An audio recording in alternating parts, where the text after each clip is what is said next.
मिला EVM. 77 EVM में छेड़छाड़, क्या 2 मई से पहले फिर से होगी वोटिंग? ये सवाल चर्चा में छाए हुए हैं। सियासत की बिसात पर चालें कुछ ऐसी चली गई, चेहरे मुस्कुराते रहे और शक की लकीरें गहरे हो गई। बंगाल चुनाव खत्म हो गया, लेकिन कहानी अभी भी खत्म नहीं हुई है, बल्कि असली ड्रामा तो अब शुरू हुआ है, क्योंकि वोटिंग के बाद जो तस्वीरें सामने आई उसने पूरे देश में हलचल मचा दी है। कहीं ऑटो में ईवीएम का वीडियो वायरल हो रहा है, तो कहीं 77 जगहों पर ईवीएम से छेड़छाड़ की शिकायतें सामने आई। आधी रात को ऑटो में ईवीएम मिलने का दावा हुआ और उसी के बीच एग्जिट पोल में ममता बनर्जी की प्रचंड जीत ने सबको हैरान कर दिया। नमस्कार, मैं हूं फरहा खान और आप देख रहे हैं पीआरबी। सवाल यहाँ ये है कि क्या ये सब महज आरोप है या फिर सच में चुनाव के बाद कोई बड़ा खेल पकड़ा गया है। पहले आपको मैं एक वीडियो दिखाती हूँ कि कैसे ऑटो में ईवीएम मिली है।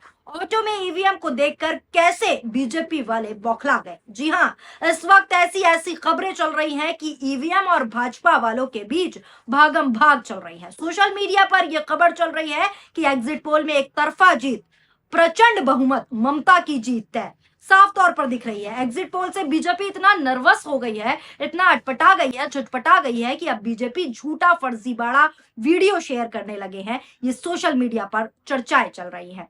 इलेक्शन होते ही ईवीएम की चर्चा हमेशा तेज हो जाती है। खासकर विपक्ष जो है ईवीएम को पूरी तरह जो है चर्चाओं में रखता है, उसकी निगरानी करता है, कहीं कोई गड़बड़ी ना हो जाए, कहीं मशीनें ना चुरा ली जाए। इसमें कुछ गलत भी नहीं है। साथ ही विपक्ष जब ये सब करता है तो चुनाव आयोग से शिकायत भी करता है कि यहाँ गड़बड़ी हो रही है, ईवीएम में धांधली हो रही है। तो बीजेपी क्या कहती है? बीजेपी कहती है कि विपक्ष इसलिए कर रहा है कि उसे हार का डर है। लेकिन बंगाल में इस तरह की शिकायत अब कौन कर रहा है? बीजेपी वाले। और इसको अब सोशल मीडिया पर लोग कह रहे हैं कि बीजेपी को हार का डर इतना है कि अब वो ये आरोप खुद लगा रही है। आरोप क्या है? ये आरोप है कि बीजेपी के एक कार्यकर्ता ने एक वीडियो शेयर किया है। आधी रात को इस वीडियो में दिखाया गया है कि ईवीएम को ऑटो में ले जाया जा रहा है बिना किसी सिक्योरिटी के। अब यहां सवाल ये उठ रहा है कि बिना सिक्योरिटी के ईवीएम जाएगी क्या?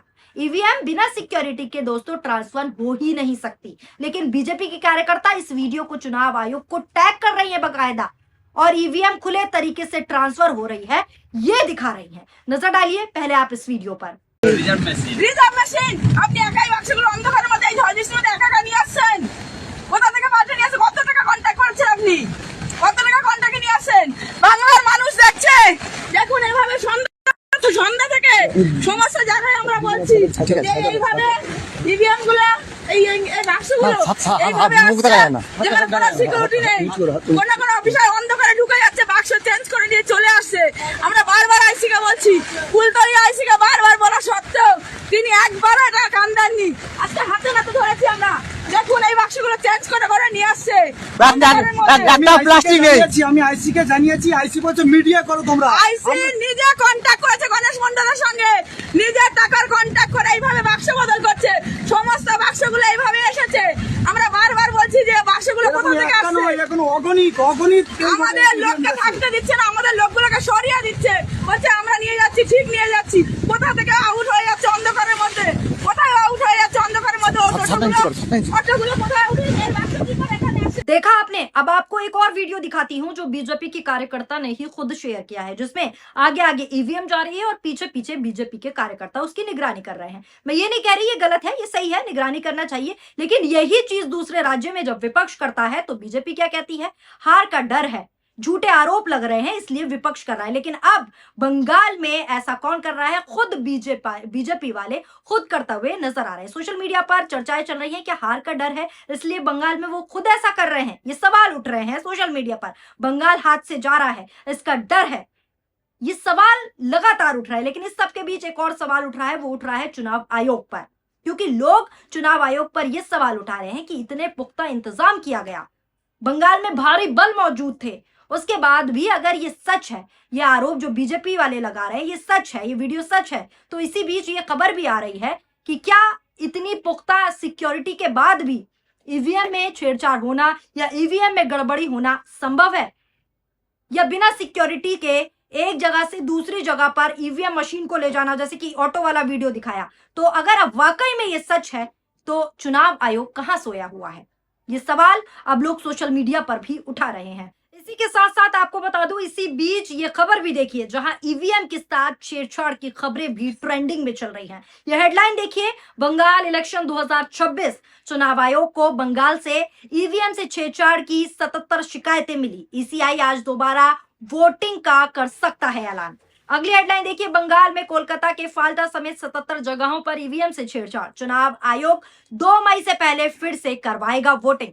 यानी 77 जगहों से ईवीएम में छेड़छाड़ की शिकायतें चुनाव आयोग तक पहुंची। इनमें सबसे ज्यादा जो शिकायतें थी वो 32 शिकायतें फाल्टा से आई, जबकि डायमंड हार्बर से 29, मगराहाट से 13 और बजबज से 3 शिकायतें जो हैं दर्ज हुई। बताया गया है कुछ जगहों पर बटन के पास टेप, स्याही या अन्य चीजें पाई गई और चुनाव आयोग ने साफ कर दिया है कि जहां भी छेड़छाड़ की पुष्टि होगी वहां दोबारा मतदान कराया जाएगा। चुनाव आयोग ने यह साफ कहा है कि गड़बड़ी साबित हुई तो दोबारा वोटिंग होगी और दोषियों पर सख्त कार्रवाई होगी। अब इसी बीच सबसे बड़ा विवाद उस वीडियो को लेकर खड़ा हुआ जिसमें दावा किया गया कि आधी रात को एक ऑटो में ईवीएम मशीन जो है ले जाई जा रही थी, जो मैंने भी आपको दिखाया। बीजेपी कार्यकर्ता ने इस पर सवाल उठाए और कहा कि बिना सुरक्षा के मशीन कैसे ट्रांसफर हो सकती है। वीडियो में बारिश के बीच कार्यकर्ता ऑटो का पीछा करते हुए भी नजर आए, जो स्क्रीन पर मैं आपको दिखा रही हूं लगातार। इस वीडियो ने पूरे चुनावी माहौल में एक नया शक पैदा कर दिया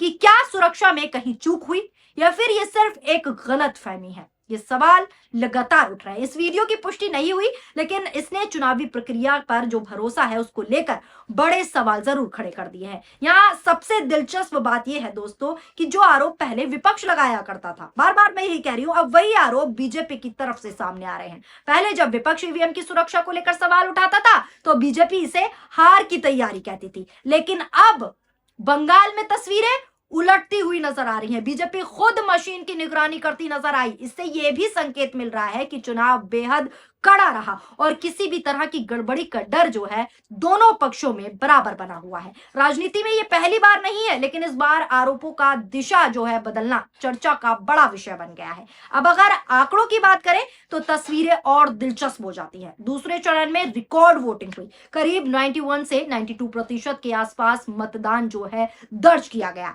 जो अपने आप में एक बड़े संकेत हैं। इतनी सारी वोटिंग, इतनी भारी वोटिंग को लेकर अलग अलग जो विश्लेषण है वो भी हो रहे हैं। कुछ लोग इसे बदलाव का संकेत बता रहे हैं तो कुछ इसे सत्ता के समर्थन का मजबूत संदेश मान रहे हैं। लेकिन इतना तय है कि इस बार जनता बड़ी संख्या में घरों से बाहर निकली और इसने चुनावी को पूरी तरीके से हाई वोल्टेज ड्रामा बना डाला। यानी जनता ही जनार्दन होती है, वो कहते हैं ना, तो यही हो रहा है। रिकॉर्ड वोटिंग ने चुनाव को और ज्यादा रोमांचक बना दिया और नतीजों को लेकर सस्पेंस बढ़ा दिया। अब इसी माहौल में एग्जिट पोल की जो है एंट्री होती है, जिसमें तस्वीरें और क्लियर दिख जाती है। कुछ एग्जिट पोल में तृणमूल कांग्रेस को भारी बढ़त मिलती हुई दिखाई गई।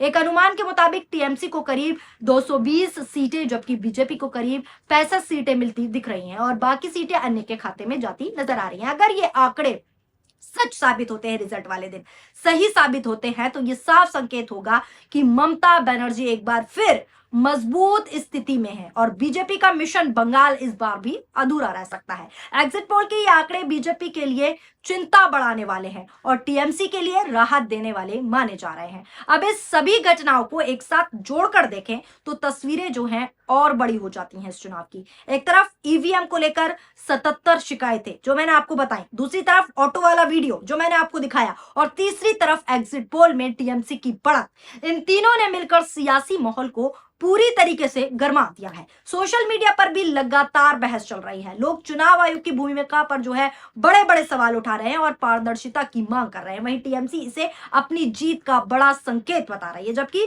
भारतीय जनता पार्टी हर स्तर पर जांच और रिपोर्ट की मांग कर रही है। पूरा मामला चुनाव आयोग की साख और चुनाव की निष्पक्षता से जुड़ गया है। सबसे अहम बात यह है कि चुनाव आयोग ने अब तक 2000 से ज्यादा शिकायतें मिलने की बात कही है, जिसमें से कुछ मामलों की शुरुआती जांच में पुष्टि भी नहीं हुई है। ऐसे में संभावना है कि कुछ जगहों पर दोबारा मतदान कराया जा सकता है। ऐसी आशंकाएं हैं, ऐसी संभावनाएं हैं। लेकिन क्या यह फैसला पूरे नतीजों को प्रभावित करेगा या सिर्फ सीमित असर रहेगा, इसका यह बड़ा सवाल है। यह आने वाले वक्त ही बताएगा। फिलहाल साथ ही यह भी साफ होगा कि आरोप कितने सही थे और कितना सिर्फ राजनीतिक बयानबाजी का हिस्सा थे। फिलहाल बंगाल की सियासत अपने सबसे गर्म दौर में चल रही है। चुनाव खत्म हो चुका है, लेकिन असली फैसला अभी भी बाकी है। अब नजर नतीजों पर है।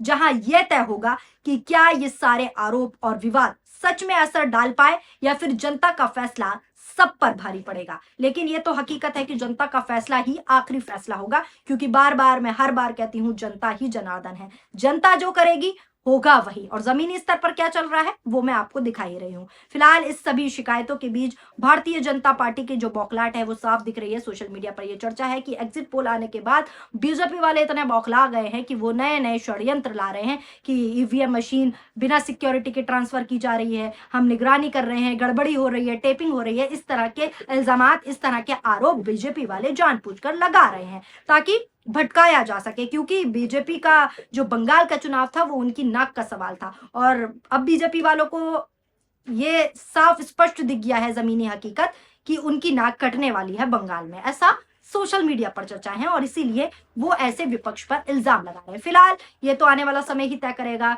कि कौन आने वाला है बंगाल में। आपकी इस खबर को लेकर क्या राय है नीचे कमेंट बॉक्स में अपनी प्रतिक्रिया जरूर दीजिएगा। शुक्रिया, धन्यवाद, नमस्कार, जय हिंद, जय भारत।